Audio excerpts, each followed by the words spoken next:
Hi guys, in this video we will be looking at question 7. Yes, if you're new to the channel, what are you waiting for? Kindly subscribe. You only subscribe once. We are at our last question, grade 10, November 2022, paper 1. We are looking at probability.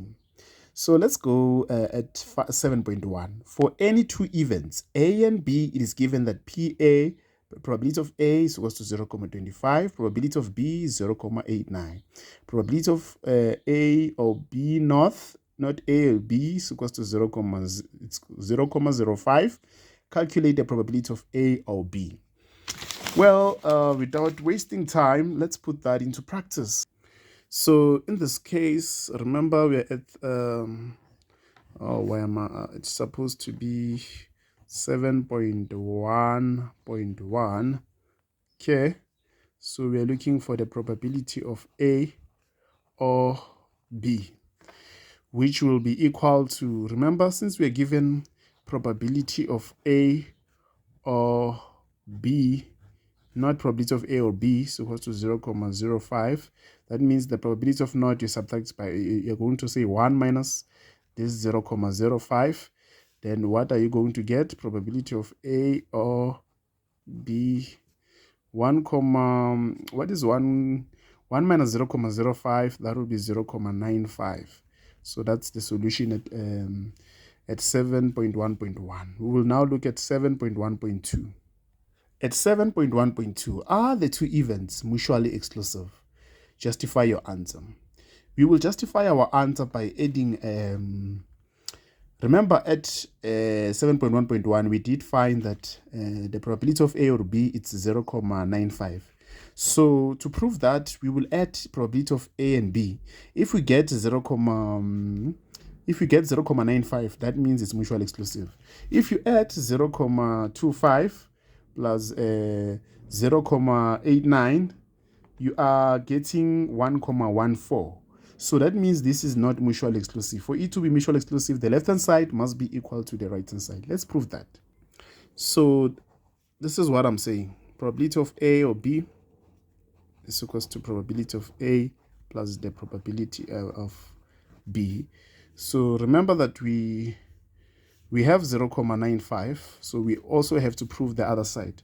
So if you take, remember probability of A is 0.25, probability of B is 0.89. So if you add this, you get 1.14. So they are not equal to each other. Therefore, they are not mutually exclusive. So probability of A can be equal to probability of A plus B. So they are not mutually exclusive. Then you write they are not mutually exclusive. Then let's go to 7.1.3. Looking at the, now we're at 7.1.3. Calculate the probability of A and B. A and B. A and B indicates that there must be intersection. So which formula should we use? We are going to use an addition rule, which says probability of A or B is equals to probability of A plus B minus probability of A and B. Let's put that into practice. So this is the formula we are going to use.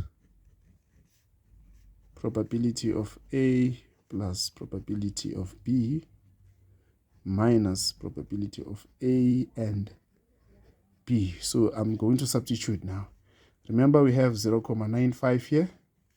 For probability of A, we had 0.25. Probability of B, we have 0.89. Then probability minus probability of A and B, in which we are looking for.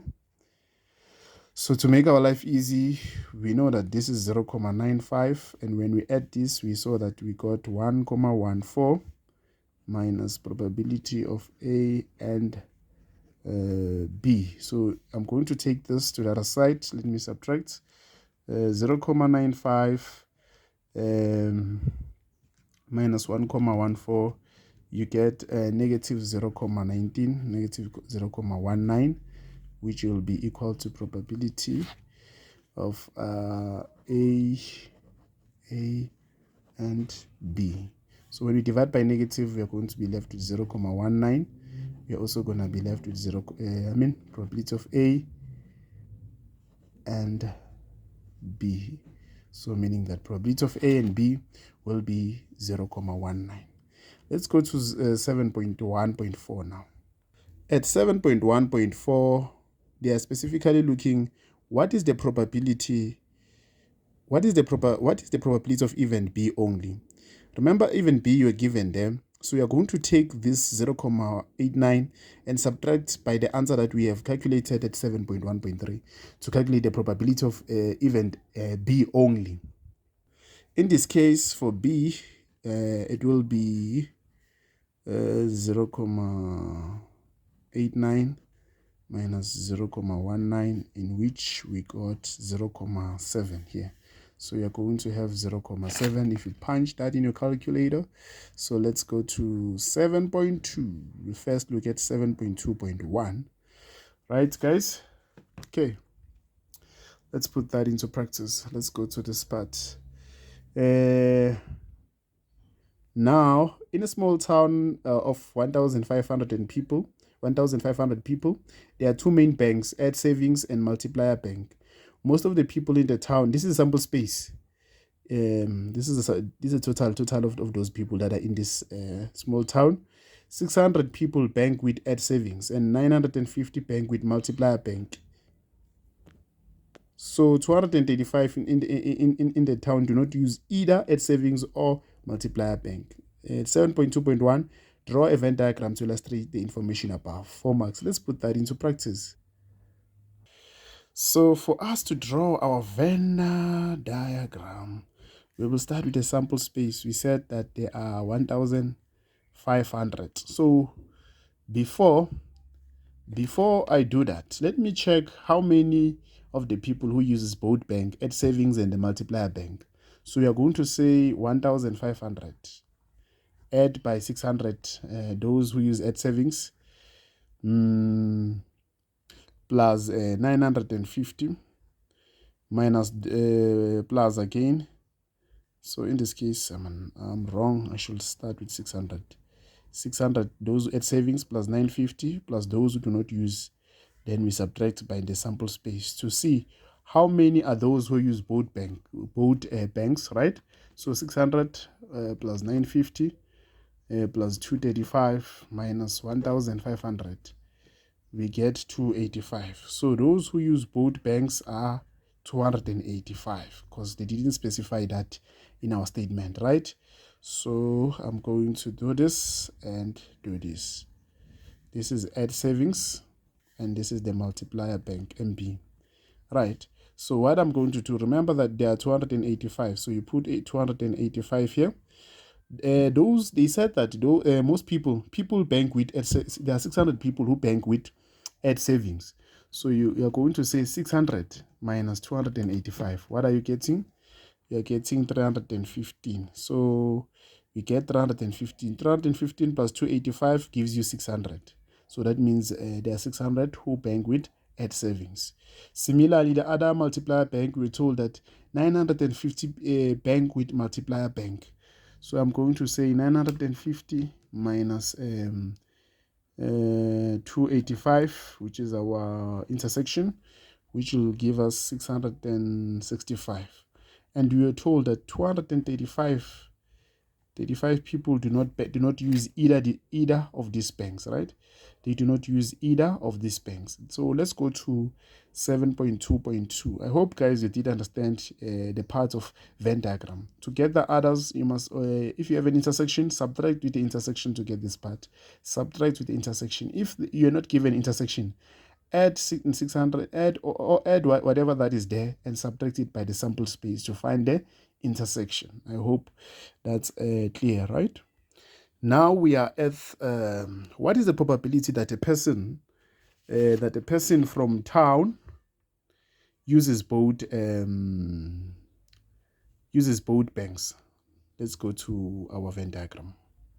The probability that the person from town uses both banks is we have 285, meaning that both will be 285 divided by our sample space, which will be 1,500, right?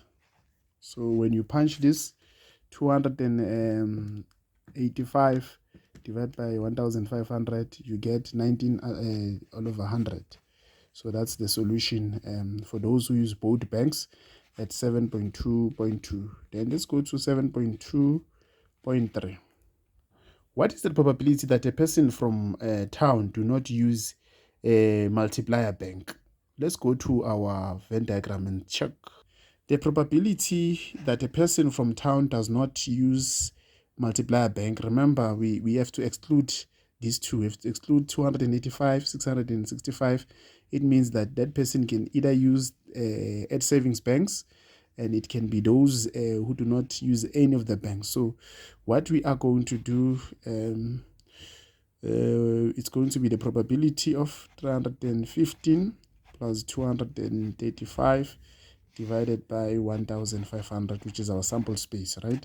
Remember, when you find the probability, divide by the sample space. 315 plus 235 divided by 1500. What is our solution then? We get 11 all over 30 simplified. So that's how, guys, you can work out that beautiful 15 marks, guys. I hope you've learned something in question 7. Wishing you all the best for tomorrow's exam. Have a proper sleep, and do not forget to subscribe in this channel if you haven't. Subscribe, like, comment. You only subscribe once, and remember, we love you.